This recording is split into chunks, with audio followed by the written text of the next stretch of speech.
नमस्कार सबैजनालाई। म आज पनि हजुरहरूको सामुन्ने आइपुगेकी छु। हामीले नेपाली भाषामा त्यसो भए नगर, त्यसो भए नजाऊ, त्यसो भए नखाऊ, त्यसो भए नभन, त्यसो भए नगर यसरी भन्छौँ। तर त्यसलाई अङ्ग्रेजी भाषामा कसरी भन्ने? हामीले त्यसो भए भन्नु पर्यो भने अङ्ग्रेजी भाषामा इफ सोको प्रयोग गर्छौँ। त्यस पछाडि don't plus V1।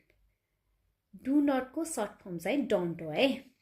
Don't plus V1 use गरेर हामीले त्यसो भए यस्तो नगर, त्यसो भए उस्तो नगर भन्न प्रयोग गर्छौँ। जस्तै त्यसो भए नखाऊ, तिम्रो पेट दुख्छ भने नखाऊ हैन। If so do not it. त्यस्तै त्यसो भए नगर, if so do not do. बुझ्नुभयो है? त्यसो भए विश्वास नगर, इफ सो डोन्ट बिलिभ अथवा ट्रस्ट पनि भन्छ बिलिभलाई। त्यसो भए नबिर्स, इफ सो डोन्ट फर्गट।